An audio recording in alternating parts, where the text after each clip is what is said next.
이번 대지진을 예측할 수 있었던 이유는 세계적으로 활동성이 높은 동아나톨리아 단층대가 포함된 4개의 지각판 경계에 튀르키예가 위치하고 있기 때문입니다. 판마다 다른 이동속도 차이와 주양이동 단층의 마찰력에서 넓은 범위에 축적된 응력 때문에 방출하는 에너지가 커져 큰 지진이 발생했습니다.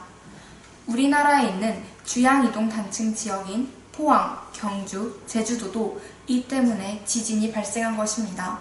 이는 튀르키예 지진 발생 양상과 비슷하고 단층대 분포가 집중된 곳이 있다는 것을 뜻합니다. 또한 우리나라에서 발생하는 지진과 튀르키예 지진의 차이점을 비교하면 튀르키예 내륙은 단층대가 거의 없지만 우리나라는 곳곳에 단층대가 존재하는 것입니다. 잘 알려진 양산 단층 인근에서 무명 단층이었던 내남 단층의 발견을 볼 때 아직 잘 알려지지 않은 단층대가 많을 것으로 생각됩니다. 그리고 우리나라는 지진이 발생했을 때 대비할 수 없는 약점이 많습니다. 지진 대비 인프라가 부족하고 내진 대상 건축물 기준으로 내진 확보 비율이 16%입니다. 내진 설계가 안 된 것 자체가 큰 규모 지진이 발생했을 때 더 큰 피해를 발생시킬 것은 불보듯 뻔합니다. 이런 취약시설 중에서 우리나라 지진 단층대에 위치하고 있는 여러 시설들 중에서 발전시설이 가장 취약합니다. 전라남도 영광에 위치한 한빛 원전은 외벽에 발생한 갈라진 틈과 빈 공간이 많습니다. 보강을 했지만 지진이 발생했을 때 원전 파괴로 방사능 누출을 피할 수가 없습니다.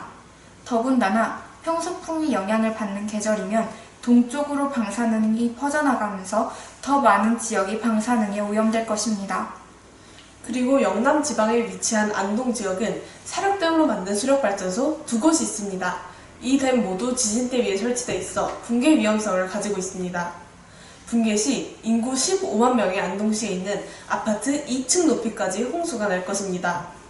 이런 발전시설에 대해 지진으로부터 안전하기 위해 전문기관의 안전진단 후 구조물과 시설물을 반드시 보강을 해야 합니다.